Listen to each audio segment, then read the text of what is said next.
لیکن میں آپ کے سامنے حضرت فاروق اعظم کی طرز حکمرانی، ان کی حکومت اور سیاست کے حوالے سے کچھ باتیں کروں گا. اجازت ہو تو سبحان اللہ کہیں بات شروع کروں. ٹائم بالکل تھوڑا ہے. ہم دعائیں بھی مانگتے ہیں یا اللہ فاروق اعظم جیسا حکمران عطا فرما. کیوں کہتے ہیں؟ ان کی حکومت میں ایسی کون سی بات ہے جو آپ کی بھی خواہش ہے، ہماری بھی خواہش ہے کہ ان جیسا حکمران آئے. آئیے میں آپ کو اس طرف لے کے جانا چاہتا ہوں. سبحان اللہ کہیں قرآن پڑھیں.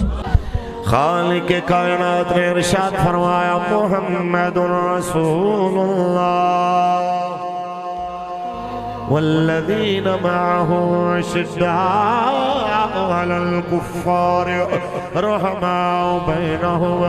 میرے مالک نے فرمایا یہ میرے محبوب محمد اور ان کی معیت میں رہنے والے، ان کی خوبی ہے کہ یہ کافروں پہ سخت ہوتے ہیں مگر آپس میں بڑے رحم دل ہوتے ہیں. یہ جناب اعلیٰ خوبی اللہ کے قرآن نے بیان کیا. میں یہی کہنا چاہتا ہوں پاکستان میں جب بھی کوئی ریاست مدینہ کا دعویٰ کرے بس اس کو اتنا یاد رکھنا چاہیے یا یہ دعویٰ نہ کرے. اگر دعویٰ کرتا ہے تو اس دعوے کرنے والے اور جناب اعلیٰ اس کے مصداق لوگوں کا رویہ بھی دیکھنا چاہیے کہ ریاست مدینہ والے کافروں اور منافقوں پہ سختی کرتے ہیں لیکن مسلمانوں پہ بڑے رحم دل ہوتے ہیں. پہلے رحم دلی کی بات کرو، اس کے بعد اگلی بات کریں کہ رحم دل کتنے ہوتے ہیں.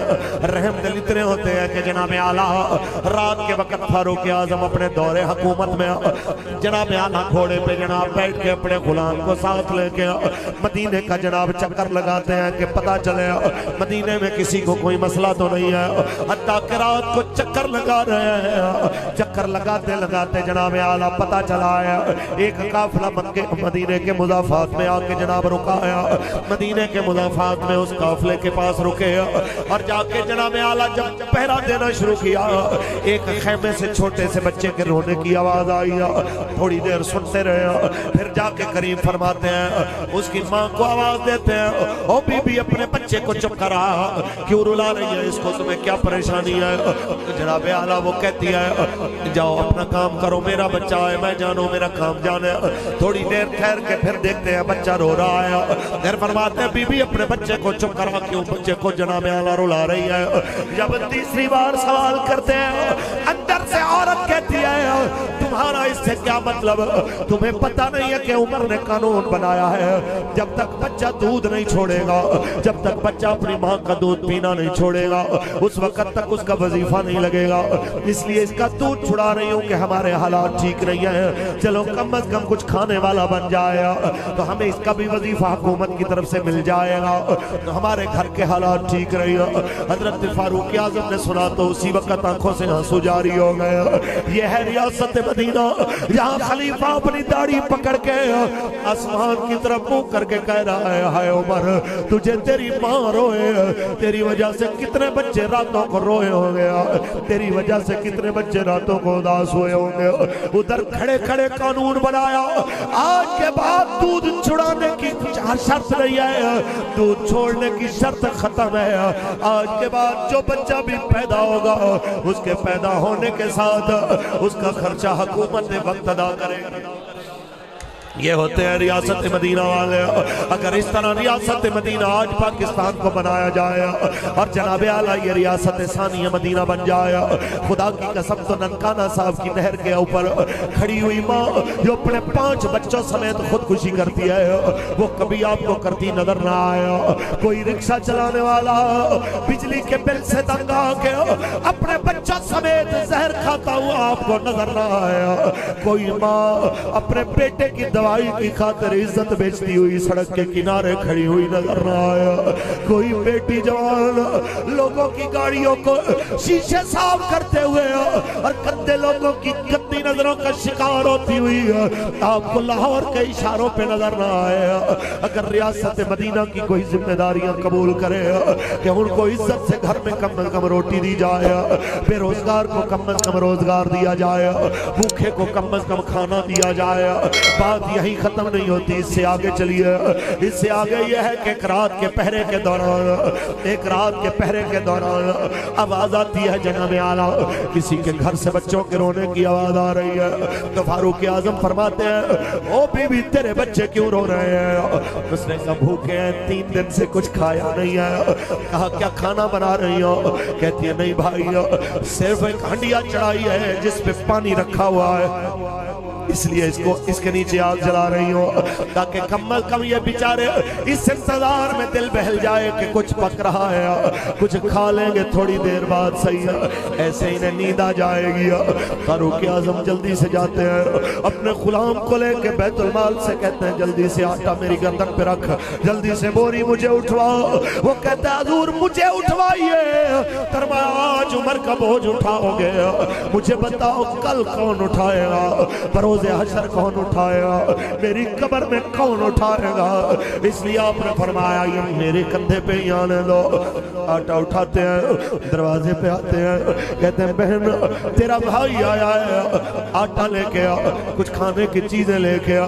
دروازہ وہ عورت کھولتی ہے، آپ کہتے ہیں ٹائم تھوڑا ہے، آپ اگر ایسا کریں کہ آٹے سے آٹا بنا لیں، آپ آٹا گوندھ لیں، میں آپ کے بچوں کو چپ کرواتا ہوں تو اتنی دیر میں کھانا بن جائے۔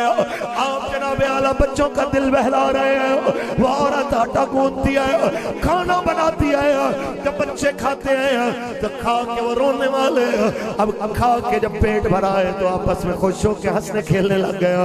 اس دوران وہ عورت بڑے گلے شکوے کر رہی ہے، عمر سے خدا پوچھے گا، وہ پوچھے گا اس کی عدالت میں، عمر سے پوچھنا ہوگا۔ جناب اعلیٰ پوچھا جائے گا کہ بتاؤ تیری رعایا میں بندے بھوکے رہے ہیں، تو آپ نے فرمایا بہن عمر کو معاف کر دو، اتنی بڑی سلطنت ہے، کہیں نہیں بھی پتا ہوتا بندے کو کہ ان کے حالات کیسے ہیں۔ اس عورت نے بڑی بات کی، کہتے بھائی پھر اتنی حکومت کرے نا جن کا پتہ رکھ سکے، پھر اتنی حکومت کرے نا جن کی خبر رکھ سکے۔ آپ نے کہا اللہ کے لیے اسے معاف کر دو، تو وہ عورت کہتی ہے آپ کہتے ہیں تو میں معاف کر دیتی ہوں، لیکن دل نہیں کر رہا تھا۔ چلو کوئی بات نہیں، آپ میرے بھائی ہیں، میں تو یہ چاہ رہی تھی رب نے حکومت دینی تھی آپ کو دے دیتا، عمر کو دینے کی کیا ضرورت تھی؟ آپ جیسے بھائیوں کو حکومت ملتی جسے اپنے بہنوں کے بچوں کے رونے کا پتہ تھا۔ اتنی بات کی، جب اس نے معافی کا اعلان کر دیا، باہر سے غلام کہتا ہے امیر المومنین تھوڑی دیر چل کے آرام کر لیجئے، ساری رات جاگتے ہیں، پھر آپ نے فجر کے ٹائم اٹھنا بھی ہوتا ہے۔ جب امیر المومنین کا نام سنا عورت تھر تھر کامنے لگ جاتی ہے۔ آپ فرماتے ہیں نہ گھبراؤ، نہ معافی میں اپنا تعارف کرا کے بھی مان سکتا تھا، لیکن شاید آپ دل سے عمر کو معاف نہ کرتی ہیں، اس لیے میں نے تعارف کرا کے معافی نہیں مانگی ہے، بغیر تعارف کے مانگی ہے تاکہ آپ دل سے عمر کو معاف کر دیں۔ یہ ہے ریاست مدینہ، یہ ہے حکومت فاروق اعظم۔ اس سے بھی آگے چلیے، خلیفہ وقت رات کے وقت جاگ رہے ہیں، جو ریاست مدینہ والے ہوتے ہیں راتوں کو ناچ گانا نہیں کرتے، قوم کی بیٹیوں کے دوپٹے اتار کے ان کو اپنے جلسوں کی زینت بنا کے ناچ گانا نہیں کرواتے ہیں۔ ریاست مدینہ تو بیٹیوں کی عزتیں بچانے والے ہوتے ہیں، ریاست مدینہ والے تو شریفوں کی عزتیں بڑھانے والے ہوتے ہیں۔ یہ ریاست مدینہ ہے جہاں سے تہجد کے ٹائم خلیفہ گھر سے گزر رہے ہیں تو جناب اعلیٰ اندر سے آواز آئی، ایک عورت کہتی ہے اپنی بیٹی کو بیٹی چلو اٹھو دودھ میں تھوڑا پانی ملا دو۔ وہ لڑکی کہتی ہے اماں تمہیں پتہ ہے خلیفے نے منع کیا ہے ملاوٹ نہیں کرنی ہے، تو وہ جناب اعلیٰ اماں کہتی ہے خلیفہ کون سا دیکھ رہا ہے؟ تو جناب اعلیٰ وہ لڑکی کہتی ہے اماں خلیفہ نہیں دیکھ رہا، خلیفے کا رب تو دیکھ رہا ہے، وہ تو دیکھ رہا ہے، اس لیے تو مہربانی کر یہ بات دوبارہ نہ کرنا۔ حضرت عمر نے سنا، گھر کی نشانی رکھی، چلے گئے۔ اگلے دن اس عورت کو طلب کیا، رات تم یہ بات کر رہی تھی پانی ڈالنے کا، عورت تھر تھر کامنے لگی، غلطی ہو گئی۔ آپ نے فرمایا میں نے اس لیے بلایا، میں نے آپ کو اس لیے طلب کیا اگر آپ کو برا نہ لگے آپ کی بیٹی کا رشتہ میں اپنے بیٹے کے لیے مانگنا چاہتا ہوں۔ حکومت وقت ہے، کئی 100 مربع میل کے اوپر بلکہ کئی لاکھ مربع میل پہ جس کی حکومت ہے، وہ حاکم کیا کہتا ہے؟ کہتا ہے آپ کی بیٹی کا میرے بیٹے کے لیے رشتہ چاہیے تاکہ دنیا کو پتہ چلے کہ ریاست مدینہ میں کوٹھیاں اور گھر دیکھ کے رشتے نہیں مانگے جاتے، کردار اور شرافت دیکھ کے رشتے مانگے جاتے۔ تاجدار ختم نبوت سیاست فاروق اعظم میں بات یہاں ختم نہیں ہوئی، اسی آگے چلیے، اونچی بولیں سبحان اللہ۔ حضرت فاروق اعظم کا جناب اعلیٰ مبارک دور ہے، اس دور مبارک میں جناب مسجد نبی شریف میں آپ تشریف لائے، اور مسجد نبی میں جناب اعلیٰ حضرت عباس نبی پاک کے چچا جان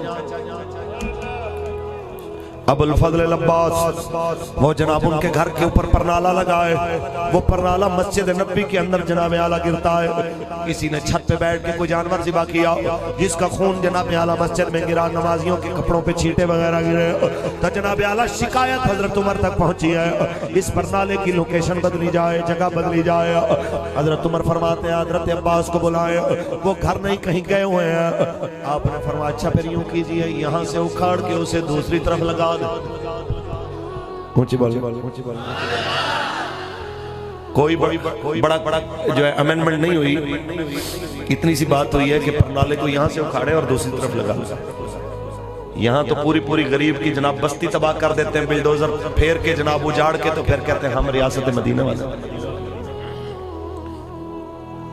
امیر کا پلازہ کھڑا ہوا ہے، غریب کی جھونپڑی اور کچے گھر تباہ کر دیے گئے، اور کہتے ہیں الحمدللہ ہم ریاست مدینہ والے۔ آج وہ کسی نے پوسٹ بھیجی، خان صاحب بیٹھے ہوئے کرسی پہ جناب ٹانگ پہ ٹانگ رکھ کے، اور اوپر کسی نے کومنٹ لکھا کہ خان صاحب پوچھ رہے ہیں کہ کوئی شے ملک کے سستی رہ نہیں گئی۔ بات ہنسنے کی نہیں، بات رونے کی ہے کہ جہاں پہ ہمارے اقتدار پہ بیٹھنے والے، پچھلے سال کا ان کا غالباً 1 ارب 19 کروڑ بجٹ تھا یا 9 کروڑ تھا، چلو جی 1 ارب اور 9 کروڑ ایک سال کا بجٹ، اور خان صاحب بڑے دکھی حالات میں فرما رہے تھے کہ یقین مانیے گزارا نہیں ہوتا، بڑی مشکل سے گزارا کرتے۔ آپ 1 ارب اور 9 کروڑ سالانہ میں کہتے ہیں میرا بڑا مشکل سے گزارا ہوتا ہے، 2 کتے 1 بیوی اور 1 آپ اور 2-3 نوکر ہیں آپ کے، آپ کہتے ہیں ہمارا گزارا نہیں ہوتا، اور پھر دکانیں ان کی نہیں کھولنے دیتے جس کے 5-7 بچے بھی ہیں، ایک ریڑی کے علاوہ اور کمائی کا ذریعہ بھی کوئی نہیں ہے۔ دربان اور سنتری نہیں رکھو گے جو جناب اعلیٰ بار بار سوالیوں کو روک لے۔ چوتھی شرط یہ ہے کہ چھنا ہوا آٹا یعنی مہنگی روٹی، آپ نے سوال کرنا ہو تو حکم کیجئے۔ انہوں نے کہا جی یہ تو بات ٹھیک ہے، نمازیوں کو شکایت ہوئی میرے پرنالے سے، لیکن یہ تو انہیں پوچھنا چاہیے تھا، میں گھر کا مالک تھا، میری کیا رائے ہے، اور دوسرا یہ بھی پوچھنا چاہیے تھا یہ پرنالہ کس نے لگایا ہے، ہو سکتا ہے نمازیوں سے اور عمر سے بھی زیادہ شان والی شخصیت نہیں ہے، خود پرنالہ لگایا۔ وہ پوچھتے ہیں اچھا بتائیے کس نے لگایا، تو آپ نے 2 گواہ بلائے، حضرت ابو ہریرہ کو بلایا، حضرت انس بن مالک کو بلایا، کہتے ہیں جناب ان سے پوچھئے۔ جب ان سے پوچھا گیا یہ پرنالہ کیسے لگا، وہ دونوں نے جناب اعلیٰ رو کے گواہی دی، یہ پرنالہ رسول اللہ نے بنوایا تھا، ایک ترخان سے بنوایا تھا، جب وہ ترخان اس کو بنا کے لایا تو رسول اللہ نے گارا بنوایا، مٹی کا گارا جب تیار ہو گیا تو رسول اللہ یہاں پہ بیٹھے اس پرنالے کے نیچے والی جگہ پہ بیٹھے، اور حضور نے اپنے چاچا کو آواز دیا میرے چاچا آؤ میرے کھاتے پہ کھڑے ہو جاؤ، یہاں پاؤں رکھ کے چڑھ جاؤ، اپنے ہاتھوں سے پرنالہ لگاؤ۔ تو کہتے ہیں ہم نے دیکھا کہ جب یہ پرنالہ حضرت عباس لگا رہے تھے تو وہ کیچڑ کے ذرے، وہ مٹی کے ذرے جناب اعلیٰ دیوار اور اس پرنالے کو لگ گیا، وہاں سے گر کے رسول اللہ کی مبارک زلفوں پہ بھی گر رہے تھے، حضور کے سر اقدس پہ بھی کچھ ذرے گر رہے تھے۔ جب اتنی بات حضرت عمر نے سنی تو جناب اعلیٰ جواب نہیں دیا، اس کے بدلے یہ نہیں کہا کہ جناب میرا یہاں پہ قصور نہیں ہے، بلکہ آپ رونے لگے۔ آپ نے کہا قاضی صاحب بس بات ختم ہو گئی، عمر کا جرم ثابت ہو گیا ہے، جس چیز کو حضور اپنے ہاتھوں سے لگائے عمر کون ہوتا ہے اس کو اکھاڑنے والا، عمر کی کیا جرت ہے اسے اکھاڑے جسے حضور نے اپنے ہاتھوں سے لگایا۔ آپ سزا سنائیے، سزا دی جائے مجھے تاکہ پتہ چلے رسول اللہ کے ہاتھوں سے لگی ہوئی چیز کو اکھاڑنے والے کی سزا کیا ہے۔ انہوں نے سزا دی، سزا یہ ہے کہ جیسے آپ نے اس کو اپنی جگہ سے اکھاڑا ہے ویسے دوبارہ پہلی جگہ پہ لگوا دیجئے۔ جب یہ جناب فیصلہ ہو چکا آپ نے کہا